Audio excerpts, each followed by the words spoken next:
구독, 좋아요. 시청하시면서 좋아요 깜빡하셨으면 좋아요 꼭 눌러주시길 부탁드립니다. 자, 2부 시작하겠습니다. 양일국 박사님 모셨습니다. 어서 오십시오. 안녕하세요. 예. 자, 항상 저희가 이야기를 하지만 우리 내부는 국내적 시각으로가 아니라 국제적 관점으로 늘 봐야 세상이 보인다. 국내 어떤 현안도 중요 현안도 있지만 큰 국제적 흐름을 보여야 그 국가 전체의 흐름이 보인다. 이런 이야기를 가끔 드리고 있습니다. 문명사적인 전환기나 변동기에는 특히 국제적인 상황을 잘 봐야 됩니다. 그 문제를 좀 중점적으로 좀 오늘 다뤄보겠는데요.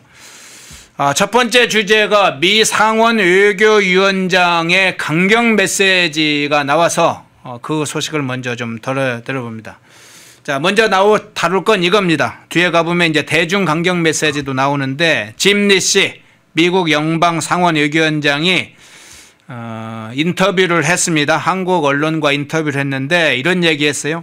나는 재래식 무장을 탑재한 핵추진 잠수함을 생산하기로 한 한미 간 합의를 지지한다.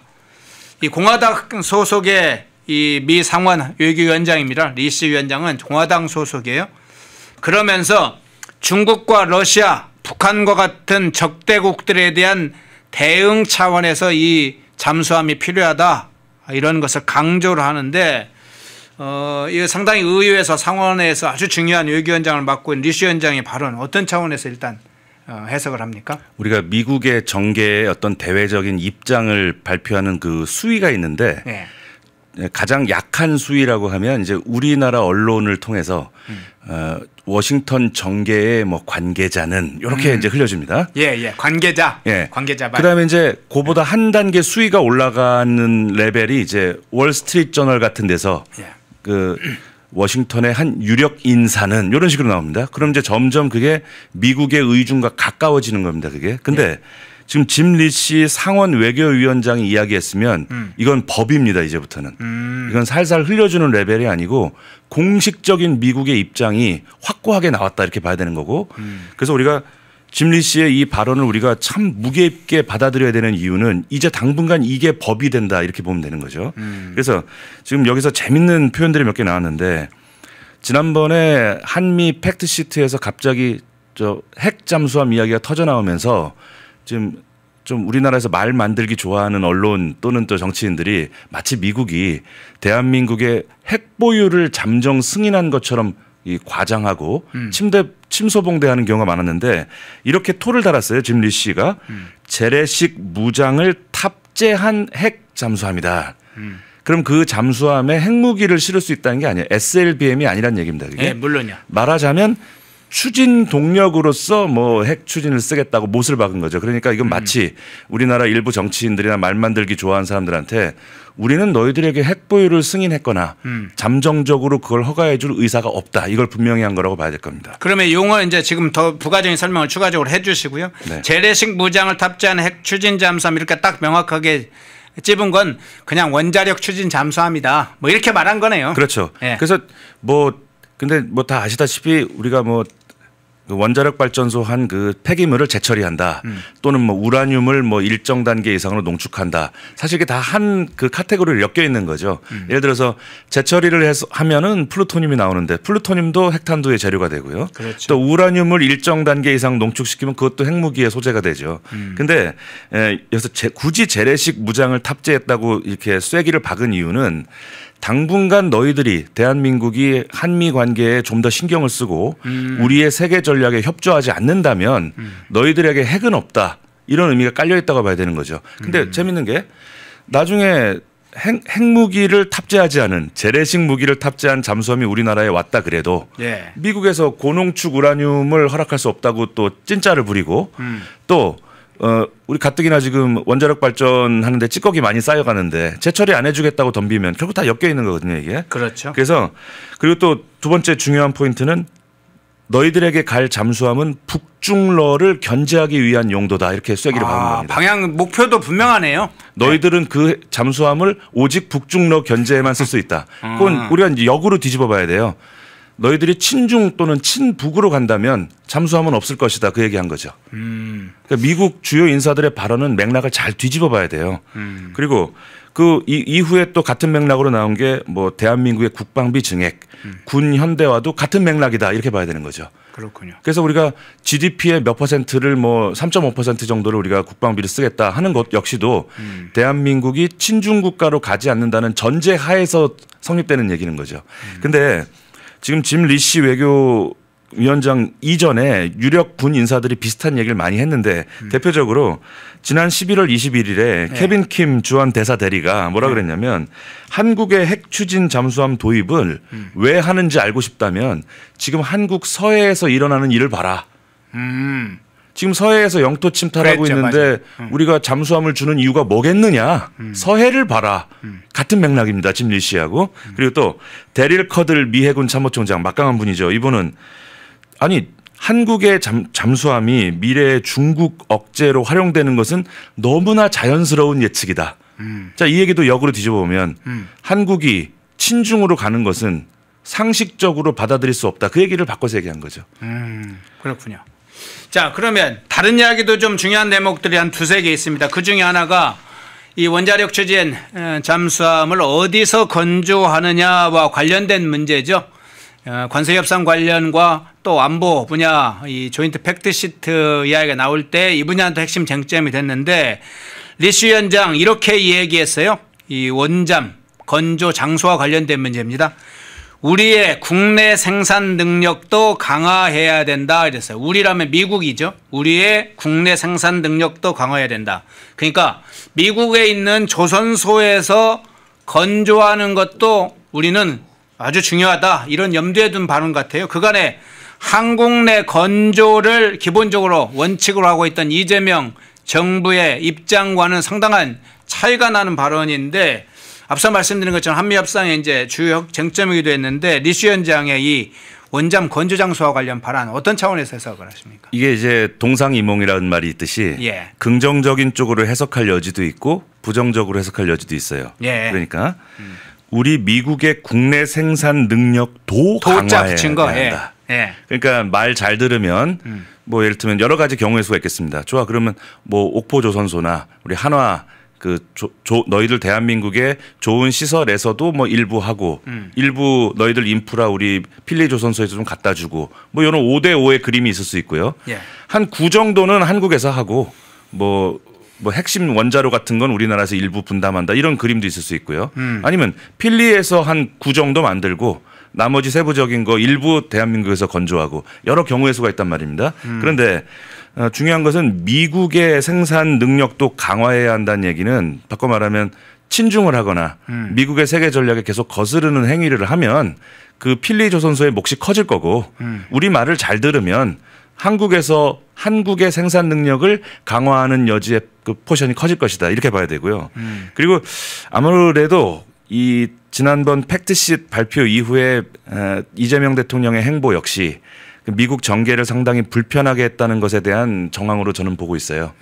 굳이 이런 얘기를 우리 그 필리조선소 이야기 건조하는 장소 얘기를 굳이 이렇게 얘기했다는 건 불편한 심기가 지금 반영된 것으로 보이는데 예. 제 생각은 그렇습니다. 지금 엊그제 그 G20만 하더라도 저는 미국 심기를 상당히 거슬렸을 거라고 봐요. 왜냐하면 이번 G20 슬로건이 누구도 소외되지 않는 포용적 지속 가능한 성장 이건데 지금 우리가 한미동맹에 입각해서 볼 때 지금 미중 간에 지금 전 세계 그 하늘에 2마리 용이 예. 패권을 놓고 다투고 있는데 무슨 한가한 소리냐 이거예요.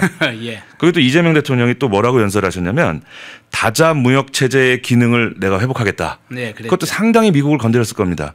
지금 미국적 세계 질서를 회복하기 위해서 좀 거대한 용이 싸우고 있는데 가장 미국과 함께 보조를 맞춰야 될 70년 한미 우방이 지금 말하자면 삐딱선을 타는 이런 발언을 하고 있는 것에 대한 불편한 심기가 너희들 잠수함 지을 때 우리의 생산 능력도 강화해야 돼. 이런 표현으로 나오지 않았을까. 이거 우리가 상당히 무게감 있게 봐야 될 부분인 것 같습니다. 예. 자, 원자력 잠수함, 원자력 추진 잠수함 건조 문제 이외에 상당히 중요한 또 하나의 문제가 이제 핵무기 배치 문제와 관련된 문제인데 리시 위원장이 그 입장도 밝혔어요. 기본적으로는 주한미군의 역할에 대해서는 중국의 전략적 위협에 대응해야 된다. 그래서 이 동맹 현대화와 관련된 이 주한미군의 역할, 여기는 대중 전선에 상당한 무게중심을 두는 입장을 밝히면서 중국과 북한의 핵 역량이 엄청난 속도로 발전하고 있다, 이런 걸 딱 적시를 하면서 필요할 경우 한국에 미국의 핵무기를 다시 배치하는 방안을 고려해야 한다, 이런 입장도 좀 밝혔어요. 조건들이 좀 많이 여러 가지로 있는데 이 부분은 미국의 이제 내용도 좀 설명을 해 주시고, 미국의 이제 보수 주류가 있잖아요. 또 공화당의 어떤 흐름도 있을 텐데 이런 방향과 관련해서 어떤 입장을 갖고 있다고 보세요? 우선 다시 미국의 핵무기를 한반도에 배치할 수 있다는 얘기는 언젠가는 있었다는 얘기죠. 예. 근데 우리가 한반도에 미국의 핵이 있었을 당시에도 우리는 핵이 있었는지를 몰랐단 말이에요. 그렇죠. 그래서 미국이 한반도에다 핵을 배치하겠다는 이야기는 이제 두 가지로 봐야 되는데, 예. 그만큼 뭐 대한민국의 안보를 미국이 뭐 챙긴다는 긍정적 의미도 있지만은 저 대한민국의 핵을 갖다 놓지 않고서는 저 대한민국의 정체성이 어디로 기울지 모르겠다. 또 지금 대한민국의 그동안에 이제 진보 좌파 성향의 정부가 들어설 때마다 대한민국의 그 국가적 정체성이 너무 많이 스윙을 하니까 아예 우리가 핵을 갖다 놔야 이 대한민국의 추후에 더 심한 좌파 정부가 들어서더라도 다른 생각을 못할 거다라는 의미가 있는 거죠. 그러니까 과거 전두환 정부나 요 시절 한미 관계가 너무 탄탄했던 시절에 미군이 우리에게 핵을 배치했던 거는 우호 설리는 의미가 강했다고 봐야 될 겁니다. 제2의 6.25를 막기 위한 취지가 강했다고 봐야 될 겁니다. 그런데 지금 같은 분위기에서 야, 안 되겠다, 대한민국의 핵이라도 좀 갖다 놓자, 이 이야기는 전혀 결과 맥락이 다른 메시지로 봐야 되는 거죠. 제2, 제3의 이재명 정부가 미래에 또 나올 텐데 그때마다 이 친중 갈등, 이 진통을 되풀이할 거냐. 아예 핵을 갖다 놓자. 그러면 핵을 갖다 놓는 순간 물론 이제 미군의 핵이 우리나라에 들어오는 그 시점에 아마 우리 정부는 고생을 좀 하겠죠. 네네. 중국이나 러시아가 가만두지 않을 겁니다. 그러나 갖다 놓으면 우리가 앞으로 대한민국이 좌우로 흔들리는 진폭이 작아질 거다. 지금 이게 미국 보수 공화당계의 주류 생각인 것 같습니다. 다만 우리가 이제 이 부분도 아까 재래식 무기를 탑재한 잠수함 이렇게 못 박은 거랑 같은 맥락인 걸로 보는데요. 그렇죠. 우리의 핵을 갖다 놓겠다는 이야기 안에 함의는 지금 대한민국 정부 하는 짓으로 봐서 일본처럼 자체적인 핵 역량을 키우도록 우리가 도와주거나 묵인할 정도로 우리가 신뢰할 수 없다. 아직은 독자적 핵무장을 지원하지는 않겠다. 예를 들면 일본의 경우는 뭐 지난번 방송 말씀드린 것처럼 70여 년간 열심히 아부 외교를 통해서 지금 뭐 미국의 승인만 떨어지면 다음날 아침에 핵무장이 되는 상태입니다. 그 상태에 대해서 미국 워싱턴 정가가 문제 삼지 않거든요. 네네. 대한민국은 지금 안 돼. 핵이 필요하다면 우리 핵을 갖다 놔야지, 대한민국이 자체적으로 역량을 발전시키는 거. 그 자체적으로 핵 역량을 발전시키는 대표적인 방법이 핵 폐기물 재처리를 통한 플루토늄 그리고 잠수함의 원료가 되는 우라늄 고농축, 그 두 가지거든요. 그 두 가지를 허락하지 않겠다는 뜻을 두 번 얘기한 거죠. 한 번 잠수함 이야기를 통해서 슬쩍, 두 번째는 우리 핵무기를 배치할 수도 있다는 걸로 슬쩍 대한민국에게 독자적인 핵 역량 확보 권한을 주지 않겠다는 얘기입니다. 그렇군요. 자, 리시 미 상원 외교위원장, 공화당 소속의 상원위원장이 전하는 메시지는 미국 의회 공화당의 상당한 큰 흐름과 주류의 목소리이기 때문에 한국 내 배치된다고 하는 핵무기와 관련된 문제, 원자력 잠수함 문제, 그리고 이제 적대국들에 대한 어떻게 대응할 것인지 하는 문제, 이런 여러 가지 문제에 관한 굉장한 중요한 시사점을 주고 있기 때문에 좀 먼저 살펴봤습니다. 자, 이제는 우리와 직접적으로 관련된 문제를 먼저 다루면서도 실제에 있어서 이 중동에 있어서나 유럽의 문제, 큰 중요한 문제 터질 때 우리가 간혹 놓치고 있는데, 자, 이건 유럽 문제이면서도 중국 문제이면서도 사실은 인도태평양 아시아 지역의 공통 문제인 문제로 가보겠습니다. 우크라이나 러시아 전쟁, 러시아가 북한군을 끌어들이면서 특히나 이 아시아 문제, 남북관계 문제까지로 연관되어 있는데, 우크라이나 러시아 전쟁 어떤 단계로 가고 있는지 한번 좀 살펴볼게요. 자, 최근에 엊그저께 미국과 우크라이나 대표단이 제네바에서 만났죠. 평화협상을 조율하는 장면들을 봤을 겁니다. 그런데 미국 대표단이 잡았던 초안은 상당히 여러 가지로 좀 비판하는 부분들이 좀 많았어요. 저도 여러 가지 우려가 들더라고요. 러시아 요구사항이 좀 너무 많이 반영된 거 아니냐. 휴전은 아주 절실하지만 적어도 침략국의 그런 요구를 어느 단계에서 수용하고 빼고 넣어야 될지 부분은 굉장히 전략적으로 중요한데 어쨌든 지금 이게 중요한 좀 쟁점이 됐어요. 그래서 이번 평화협상 안에 지금 진행 상황, 주요 쟁점, 함의 이런 부분을 좀 먼저 살펴봐야 할 텐데 그 부분을 전체적으로 어떻게 지금 진행되고 있는 상황 보고 계십니까? 예, 전체적으로 지금 이 판세를 읽는 뭐 그 바둑의 포석이랄까요? 예. 지금 러시아의 입장은 어쨌거나 우크라이나와 몇 년간 전쟁하면서 많은 희생을 했거든요. 그래서 그랬죠. 아마 지금 우크라이나 영토의 대략 한 20% 정도를 지금 러시아군이 진주해 있는데 어쨌거나 러시아의 가장 큰 핵심 이익은 우리가 힘들어서 빼앗은 영토니까 우리 영토로 인정해 달라. 지금 전선을 국경으로 영구히 인정해 달라. 이게 첫 번째고요. 네. 두 번째는 이 전쟁을 러시아가 일으킨 이유와 직결되는 문제인데 어느 경우도 우리와 국경을 맞댄 이웃 나라에 적국의 군대가 들어오게 할 수는 없다.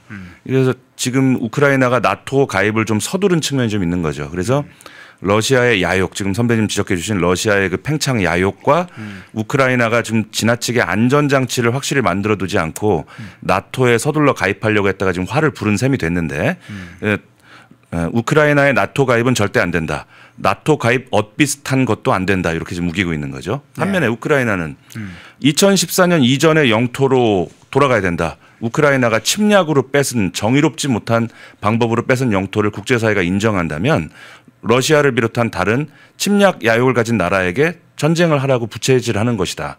그리고 우리가 나토에 가입하는 것만이 우크라이나 전쟁을 재발할 수 있는 가장 확실한 안전장치다. 이렇게 요구하고 있는데 미국 입장에서는 당혹스러운 거죠.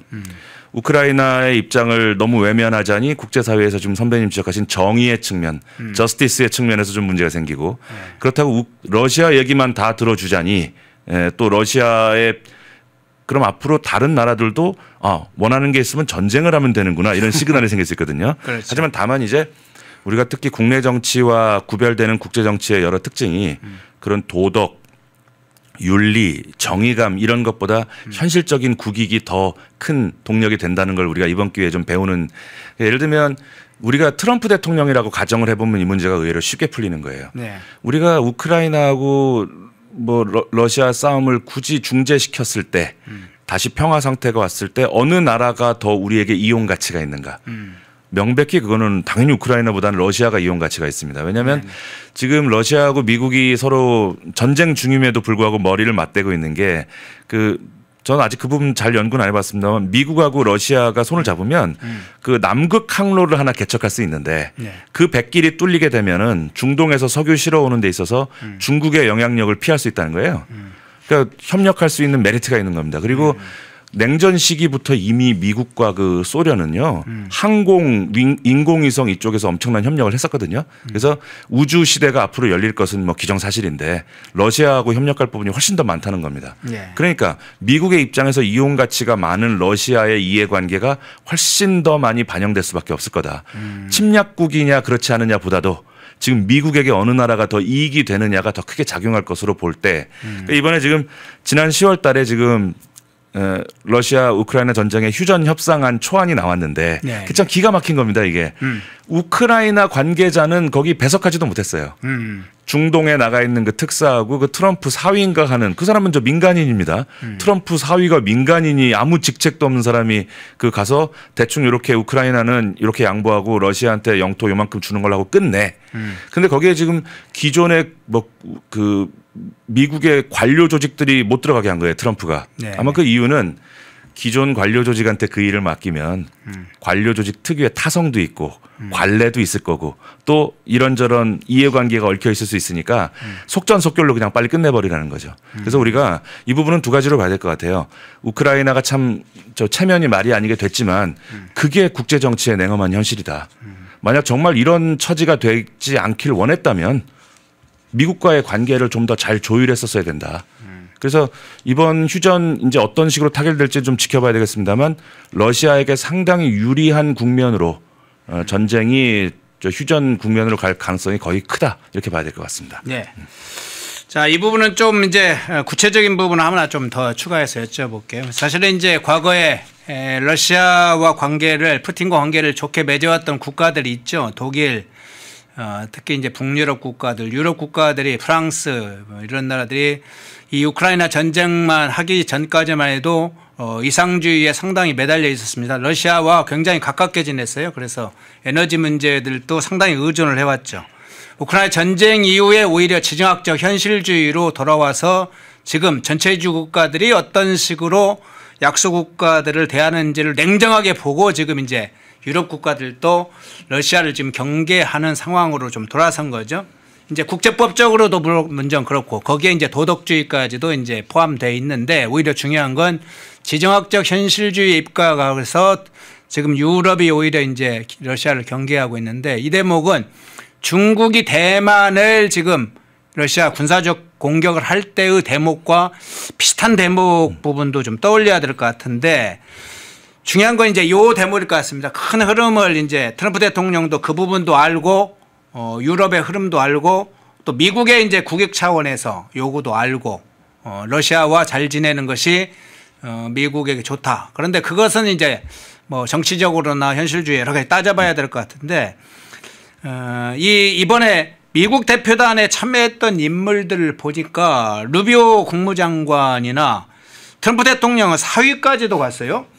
사위 그래서 상당히 인사들이 일반적인 협상단의 그 모습이 아니라 물론 이제 루비오 국무장관이 가는 건 뭐 이상하진 않습니다만은 트럼프 대통령이 굉장히 휴전에 이렇게 집중을 하고 매달리고 있어요. 어떤 부분에 굉장히 이 부분에 대해서 집중한다고 매달리고 있다고 봅니까? 지금 말씀하신 대로 그 스티브 위트코프 중동 특사 트럼프의 수족입니다. 트럼프의 수족 정말 수족처럼 부리는 사람이고요. 그리고 쿠슈너가 들어간 건 정말 트럼프식 약간 리얼리티 쇼 같은 거죠. 아무 직책 없는 민간인이 트럼프의 사위라는 이유만으로 아마 그 협상단에서 가장 막강한 실세였을 거다 이렇게 보는 겁니다. 그리고 또 솔솔 나오는 얘기가 루비오는 그냥 방관하는 역할에 그쳤다. 아까 말씀드린 것처럼 속전속결로 지금 휴전을 하려고 하고 있다는 게 명확한 것이죠. 그리고 푸틴의 최측근이라고 하는 드미트리예프 같은 사람들이 모여서 그러니까 우크라이나는 참 초라하게 된 겁니다. 우크라이나의 입장은 거기에 반영이 안 되고 있는 것이죠. 그런데 우선 미국은 내년에 중간 선거가 있습니다. 그러니까 트럼프 대통령 입장에서는 이제 어떤 업적이 필요한 이해관계가 있고요.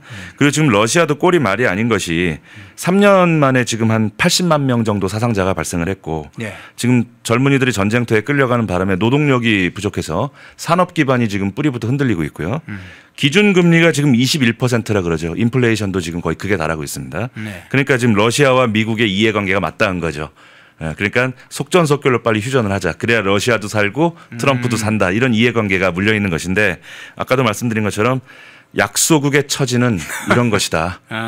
그 예를 들면은 지난번에 그 트럼프 대통령하고 젤렌스키 대통령이 그 정상회담 할 때 이렇게 거의 군복 비슷한 거 작업복 같은 것을 입고 들어갔는데 바로 그런 것들도 제가 볼 때 안타까운 느낌이 드는 겁니다. 그 물론 절박함, 자국이 지금 전쟁 중이니까 막 정장하고 갈 여유가 없다는 그런 어떤 메시지를 주고자 함이라는 건 이해가 가는데 그때 이제 들리는 말에 의하면 트럼프 대통령이 상당히 격분했다 그러죠.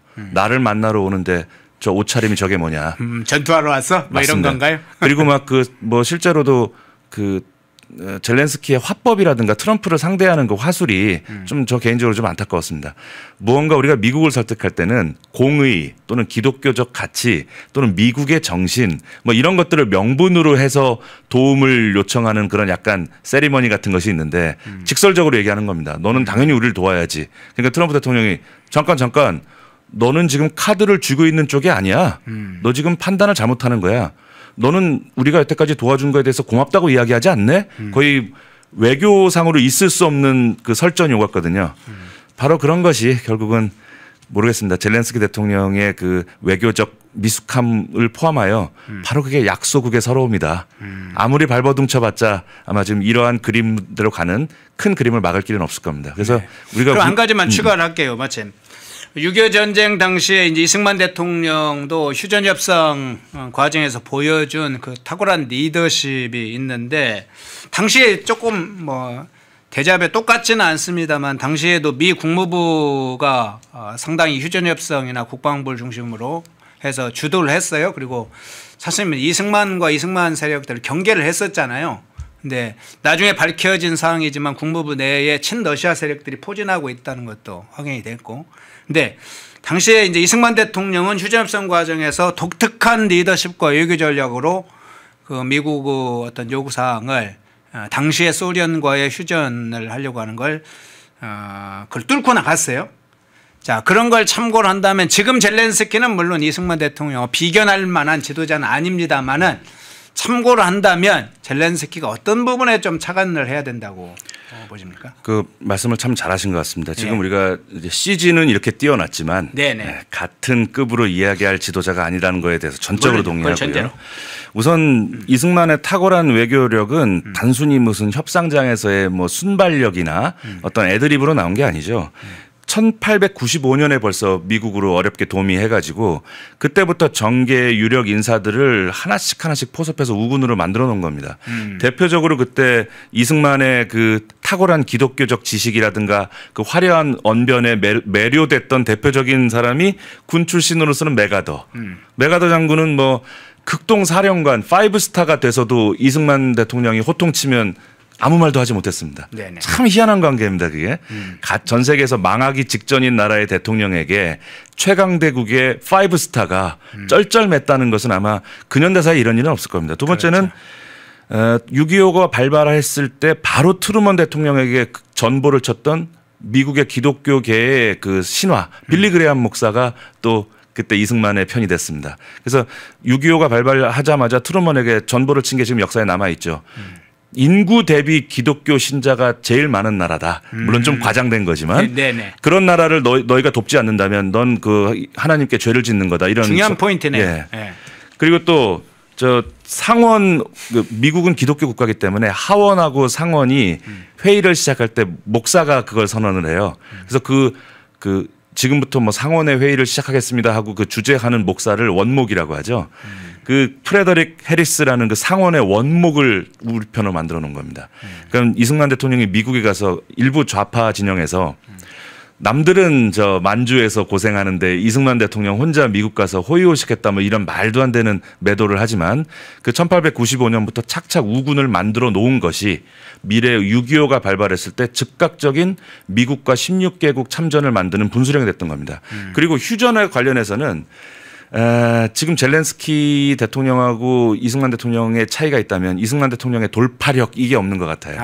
이승만 대통령이 가만히 지켜보니까 이제 미국이 사실 6.25는 미국 시민들의 입장에서 볼 땐 인기가 없는 전쟁이었습니다.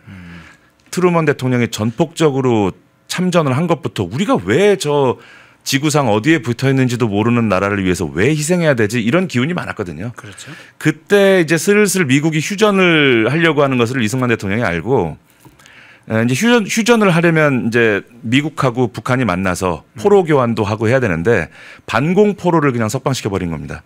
다시 말하면 미국이 북한을 상대로 휴전을 협상할 때 가장 알토란 같은 협상 카드 하나를 없애버린 거죠. 야, 우리가 니네 반공포로다가 석방했으니까 니네 뭘로 협상할 거냐. 그래서 그때 미국이 화들짝 놀라가지고 이승만 대통령 찾아서 왜 이러십니까? 이런 식으로 저희랑 협의 없이 포로를 석방하면 우리 본국에서 화를 낼 거다. 아, 그래? 그러면 한미동맹 해. 그럼 내가 휴전 허락해 줄게. 단 나는 휴전을 내가 허락은 무기는 하지만 내가 사인은 못해. 이건 잘못된 휴전이다. 끝까지 으르렁댔죠. 근데 지금 젤렌스키 대통령은 그만한 카드가 있는가. 카드가 있더라도 그 카드 던질 수 있느냐. 그래서 우리가 대한민국의 외교, 대한민국의 한미동맹의 역사, 이승만의 외교력을 이번 우크라이나 전쟁을 보면서 우리가 다시 되새겨야 되는 겁니다. 그래서 참 배울 게 많은 역사인데 우리가 많은 분들이 아직도 이승만 대통령의 그 탁월함 이런 거에 대해서 부정하고 과거의 타성에 젖어서 바라보는 부분이 안타깝죠. 우리 지도자가 바꿔 말하면 6.25 당시 대한민국하고 지금 우크라이나하고 국제사회에서의 그 비중이라든가 이것은 지금 우크라이나가 훨씬 크다고 봐야 됩니다. 그런데도 불구하고 우리가 미국을 이렇게 좌우했다는 거 우리의 자랑스러운 역사로 기억해야 한다고 생각합니다. 예, 다시 한번 이승만 대통령의 탁월한 리더십이 더 부각이 되네요. 세계적인 안목, 문명사적인 중요한 전환이 있을 때 국제사회의 강대국들의 전환이 어떻게 일어나고 일본은 반드시 패망한다. 그 패망은 바로 자유국가들의 힘에서 나오고 미국에서 나온다. 그것을 딱 1890년대 후반부터 직시해서 재팬 아웃을 선언했던 재팬은 이미 일본은 필망하게 돼 있다. 그 세계사적인 큰 국제정세 흐름을 알고 미국의 중요한 정계 인사들을 포섭했던 그런 아주 뛰어난 리더십, 기독교를 중심으로 한 어떤 역량, 그리고 고독한 정치적 결단, 핵심을 찌르는 그 리더십, 파악 능력, 결단력 이런 것들이 아주 보여지는데 젤렌스키 대통령이 거기까지 따라가긴 어렵고 그래도 어쨌든 이승만 대통령의 정세를 한번 안목을 우리가 이야기하면서 그 국제 정세에 따른 정생의 그 전쟁의 그런 상황을 다시 한번 짚어봅니다. 좀 재밌는 분석을 좀 고맙고요. 마지막으로 이 주제 하나 다뤄보겠습니다. 하는 김에 자 대만 문제와 관련해서 일본의 상황도 한번 살펴보겠습니다. 지금 이 인도 태평양의 지각 변동 판을 흔들고 있는 것이 지금 그 중에 하나가 지금 일본이죠. 다카이치 총리가 들어선 이후에 더 그렇습니다.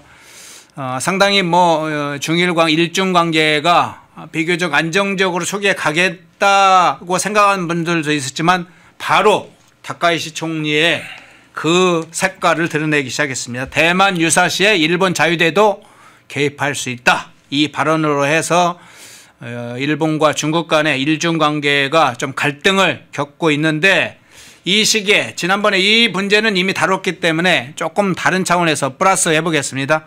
고이즈미 신지로 일본 방위상이죠. 우리로 보면 국방장관. 지난 22, 23일에 센칸쿠 인근에 있는 대만에서는 100km에서 200km 사이에 있는 섬들을 방문을 했어요. 시찰을 했다고 그러죠. 그중에 중거리 미사일 배치 계획도 대담하게 밝혔습니다. 중국이 상당히 막 발칵 뒤집혔는데 자 다카이치 총리에 의해서 고이즈미 신지로가 밝힌 미사일 중거리 미사일 발사 계획 이 전체 흐름이라든가 이것의 의미 상황 어떻게 해석을 하세요? 그 다카이치 총리가 취임하자마자 트럼프 대통령하고 그 엄청난 협력 관계를 공고히 해놓고 예. 대만의 유사시 우리도 미국과 함께 싸우겠다고 하니까 중국의 그 급이 안 되는 그 외교 당국자가 그 목을 잘라버리겠다 이렇게 도발을 했습니다. 예. 그 도발을 하니까 그래? 그러면은 이시가키 섬하고 요나구니 섬에다가 중거리 미사일 좀 배치해 보지 뭐 이렇게 응수한 거예요. 예. 배짱이 보통이 아닌 겁니다, 이 지도자가. 그래서 지금 이 문제는 그러니까 일본이란 국가가 지금까지 그 미일 동맹이라는 것을 주축으로 미국의 지지, 미국의 후원 또는 묵인이 없이 이 정도 도발을 중국에게 할 수는 없을 것이다. 지난번 말씀드린 것처럼 미국의 의중 아마도 물밑으로는 미국하고 조율하고 있을 겁니다. 예를 들면 지금 교회 오빠 같이 잘 지내니까 오빠 내가 이 정도 도발을 해야 되겠어. 저놈들 버릇을 좀 고쳐놔야 되겠어. 예, 예. 그래 그러면은 그 근처 섬에다 미사일 배치할 수도 있다 정도 요 정도 해. 아마 조율하고 있을 겁니다. 그래서 지금 그 중국이 지금 발칵 뒤집힌 거예요. 이게 여성 총리라고 얕봤다가 지금 상당히 체면을 구기고 있는 상황인데 당분간은 계속 강대강으로 갈 수밖에 없다. 왜 그러냐면 지금 미국과 중국의 패권 전쟁에서 지금 일본이 대리인을 서고 있거든요. 일종의 행동대장 역할을 하고 있는 것이기 때문에 근본적으로 미중 관계가 어떤 다른 국면으로 가기 전까지 지금 일본은 계속 으르렁 될 수밖에 없는 노릇이고 예. 중요한 건 우리의 포지션인 거예요. 지금 일본이 이렇게 충실하게 소나기를 맞아가면서 미국의 세계 전략을 앞장서서 지금 칼을 뽑고 나가고 있는데 지금 대한민국은 한가하게 G20 가가지고 다자 협력을 회복하겠다 또는 미국과 관계가 지금 별로 좋지도 않은 튀르키예 쪽하고 무슨 협력을 하겠다고 하고 막 기념 촬영한 사진이 올라오니까 저는 좀 초조한 생각이 드는 겁니다. 야 이거 이러다가 트럼프 임기 동안에 우리한테 와야 될 군사 안보적 이권을 일본이 다 가져가는 것이 아니냐 이런 걱정이 되는 겁니다. 그렇군요. 그런데 지금 다카이치 총리하고 고이즈미 방위상의를 같이 얘기해 주셨는데 이 행보가 지금 상당히 조율되고 있다는 의미로 얘기를 해 주셨는데 지금 말씀하신 것처럼 상당히 정교한 계획을 가지고 전략적으로 섬세하게 움직이는 것 같아요. 그런데 그러면 이 다카이치 내각이 중국을 자극하는 그 자체가 목적은 있지 않을 텐데 다카이치 내각 이 정부가 추구하고자 하는 그러면 전략적인 목표 그게 중요하잖아요. 아, 정말 좋은 지적이십니다. 네. 지금 어차피 일본이나 중국 당국자들이 지금 미국의 패권 시대에 일본과 중국이 전면전을 하거나 뭐 항공모함을 보내서 싸울 처지가 아니라는 건 다 각자 알고 있을 거예요. 그렇죠. 사실 말만 하는 겁니다. 그러면 예. 실질적으로 일본이 피해 입을 건 없는 거예요. 중국이 도발할 가능성은 제로입니다. 예. 지금 지금 미군 기지가 일본에 들어와 있는데 자 그렇다면은 일본이 왜 이러느냐 한 두세 가지 정도의 맥락으로 볼 수 있는데 지금 이 다카이치 총리가 바보가 아니거든요. 이 한 나라의 지도자가 저 트럼프 만나서 팔짱을 끼고 그렇게 저 함선 위에서 깡총깡총 뛰고 할 땐 다 얻고자 하는 게 있으니까 그렇게 하는 겁니다. 정말 아무런 국익이 없는데 그렇게 했다 그러면 당장 내려가야 되는 거죠. 그래서 지금 최근에 자민당이 두 가지 이야기를 좀 선언을 했는데 네. 지금까지 일본의 무기를 외국으로 수출할 때는 뭐 수송이라든가 군안 뭐 이런 쪽으로 제한을 해놨었는데 이제 그 용도 제한 없애겠다. 이게 첫 번째가 지금 추진 중이고요. 또 핵잠수함도 강화하겠다. 그다음에 무엇보다 지금 평화헌법 구조를 바꾸겠다. 이게 지금 자민당이 지금 추진하고 있는데 저 개인적으로 볼 때는 지금 이런 기조로 나가면 미국이 묵인해 줄 겁니다. 말하자면 일본의 평화헌법 구조라는 것은 우리는 영원히 전쟁을 하지 않는다. 일본의 군대는 오직 자위 목적에 한한다라고 하는 2차 세계대전 종전 후에 만들어 놓은 그 족쇄. 이번 아마 다카이치 사나이 총리 임기 중에 그것이 풀릴 가능성이 매우 커졌다. 이 정도로 나가서 뭐 이건 저 안 좋은 말이지만 이 정도로 칼춤을 추는데 미국이 아무런 보상을 안 해준다? 그건 어려운 일입니다. 그래서 좀 국내 일부 언론은 또 이렇게 분석을 하더라고요. 제가 정말 기가 차다 이런 겁니다. 다카이치 사나이 총리가 일본과 저렇게 대립각을 세우는 와중에 24일에 트럼프와 시진핑이 아주 평화롭게 통화를 했다. 예. 바꿔 말하면은 그렇게 보도도 하고 있죠. 예. 그 일본 총리가 일종의 팽을 당한 거다. 분위기 파악을 못하고 일본이 열심히 미국에게 잘 보이려고 중국하고 싸우고 있는데 트럼프는 갑자기 시진핑과 급 화해 모드로 들어갔다. 이딴 식으로 보도를 하는 거예요. 근데 제가 이제 거기에 대해서 우리 영화 대부 이런 거 보면요. 대부에서 그 각 계파의 보스들끼리 협상할 때 보면은 그 대부의 아들 또는 그 행동 대장들은 심한 말을 주고받습니다. 막 위협도 하고. 근데 정작 보스들은 우아한 말을 합니다. 그걸 연상하시면 되는 겁니다. 트럼프와 시진핑은 우아한 대화를 할지라도 그게 실질적인 우아한 상황이 아니라는 거죠. 어떻게 보면 지금 일본과 대한민국이 의기투합을 해서 지금 같은 스탠스로 가야 우리도 지금 핵잠수함이나 앞으로 MRO 같은 데서 좀 얻어올 게 있을 텐데 지금 대한민국이 아까 저 박상규 선배님도 그렇고 말씀하신 바와 같이 지금 국민연금 가지고 투전판이나 벌이고 있고 지금 국제관계가 이렇게 돌아가고 있는데 지금 우리가 전혀 방향을 잘못하고 있는 것이 아니냐. 큰 걱정이 되는 그런 시기입니다. 예. 말씀 주셨으니까 한 가지 더. 이제 트럼프 대통령과 시진핑 간의 통화 이야기가 나온 김에 그 부분만. 저 딱 들으면서 트럼프 대통령이 시진핑과 중국이 너무 오버해서 일본을 계속 공격하는 게 트럼프 대통령이 보기에도 저건 저렇게까지만 놔두면 미국이 일본을 왜 적극적으로 지원하지 않지 이렇게 오판할 수 있기 때문에 트럼프 대통령 오히려 뭐 중국 방문도 있고 트럼프 시진핑 초청권도 있으니까 통화하면서 그래 니들이 말하는 것도 알겠지만 사실은 일본이 저렇게 하는 이유도 있는 거야. 그러니까 너무 오버하지 마. 사실은 그런 맥락을 트럼프 대통령이 간접적 지원한 게 아닌가 이런 생각이 들더라고요. 중국 외교당국이 바보가 아니라면 지금 다카이치 총리하고 미국이 물밑에서 조율을 해가면서 도발하고 있다는 것을 모를 리가 없어요. 트럼프 대통령 역시도 외교 당국자들이 그걸 알고 있다는 것을 알고 이야기한 거예요. 그거 뭐 보니까 좀 서로 험한 말이 좀 오가는 것 같은데 그 일본 입장도 있는 거니까 좋게 해. 뒷짐지고 모른 채 하고 있는 겁니다. 예. 그리고 아까 말씀하신 대로 지금 러시아와 우크라이나 휴전에서 자꾸 미국이 러시아 쪽 입장을 들어주는 그것에도 러시아를 미국의 우군으로 끌어들여서 중국을 포위하고자 하는 큰 그림 보고 가고 있는 것이죠. 그리고 다카이치 사나의 총리는 그 큰 그림을 정확히 이해하고 있는 겁니다. 아, 지금 중국을 포위하는데 지금 미국이 전력을 다하고 있어. 여기서 우리가 한 몫을 해야 된다. 그래야 우리에게 떨어질 게 있다. 국제정치 제대로 이해한 총리라고 저는 생각합니다. 예. 자, 리씨 미 상원 외교위원장의 발언, 우크라이나 전쟁 관련해서 평화 협상안 내용이 담긴 이야기, 그리고 대만 인근의 센강구 제도의 근거리에 있는 섬들에 중거리 미사일을 배치할 계획이다라는 이 다카이치 내각의 상황, 중국이 우락부락하는 그런 상황까지 한번 살펴봤습니다. 양일국 박사님이었습니다. 고맙습니다. 감사합니다. 펜앤마이크에서 추천하는 영상도 보고 가세요. 다른 영상도 즐기시려면 구독 버튼을 꼭 눌러주세요.